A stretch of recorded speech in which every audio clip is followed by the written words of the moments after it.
Hello everybody. I have got an extraordinary thing to show you. I was at the downtown branch of the Ann Arbor Public Library today, and in the lobby there they have a free bookshelf. It's books that are rotated on and off from whoever and wherever they come from, and you can just take or leave whatever you like, but it's a really small red cart. And every time I'm at that library, I go there to see what's there, just to see what's there. And I saw this one there, and I saw the spine of it, and I was almost about to not pick it up, even though I saw it, even though I admire this man a lot. This is Mr. Dale Carnegie's book, How to Stop Worrying and Start Living.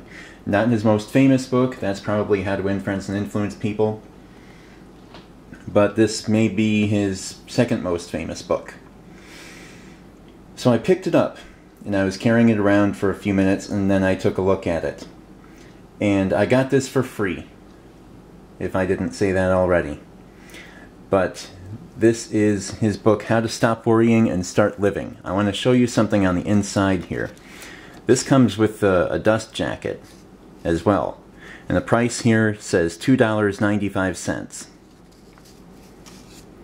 and it's a yellow dust jacket, giving you some itemized notes of what you would find an interest here in the book as you're browsing it at the bookstore. And I want to show you something on the cover of it underneath the book jacket. You see here, you see this. This is a signature that's been embossed on the book. That's Dale Carnegie's signature.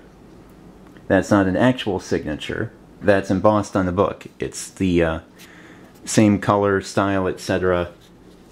Same ink as what they put on the spine here for the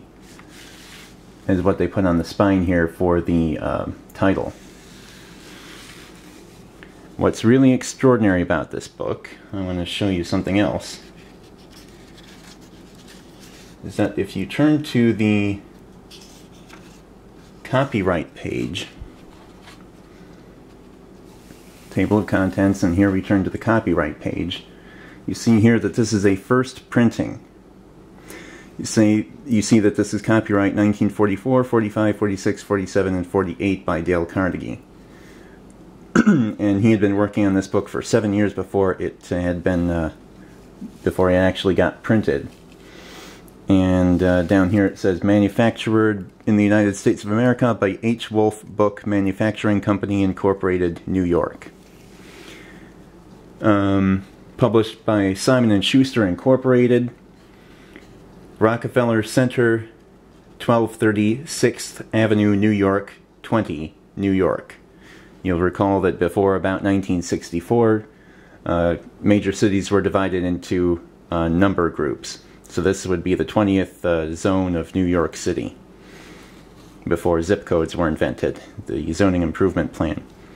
Now, the real thing that I want to show you about this book is this item. On the inside of the first flap, you will see this. This is an ink signature,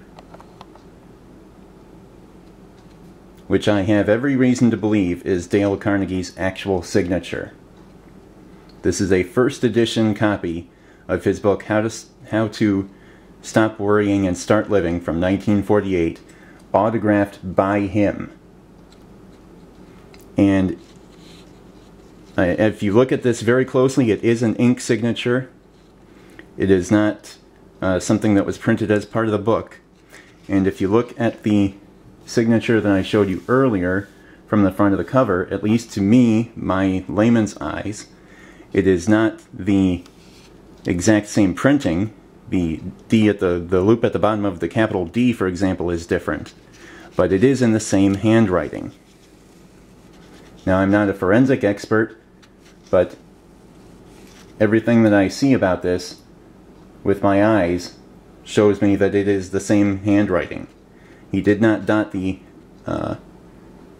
he did not dot either of the he did not dot the I in his name, in his last name there, like it did, like the cover is. But this is a really extraordinary thing. Would you believe that I got this for free from a bookshelf that was a bunch of discards? It's a first edition autographed copy of his second most famous book, one of the most revered authors in the self-help field, perhaps the founder of the modern self-help field, and I was going to pass this book by, even though I saw the spine cover on the book, on the dust jacket, and even though I knew the book and admired it, and I already had a copy of it. And I was going to pass this by. So there's a couple of things that I want to point out here. One is that I was not there looking for free books, even though I do that every time I go there to a library. I stop at the free bookshelf. But I was not looking for free books that day, today. That was not my reason for going there. Secondly, I check that shelf every time that I go there. So, and thirdly, I pull off anything on there that looks interesting to me. And of all things, this is incredible what I happened to get today because of that repetition, if you will, of something that might be on the surface purposeless. Look what it got today. So never, I guess, underestimate the little things that end up making a huge difference. I mean, I don't know of anybody else that has a signature, and certainly he died several decades ago. So there's no way to get new ones, of course. And this is a first edition, so it's absolutely astounding. So I just wanted to share that with you, and thank you very much.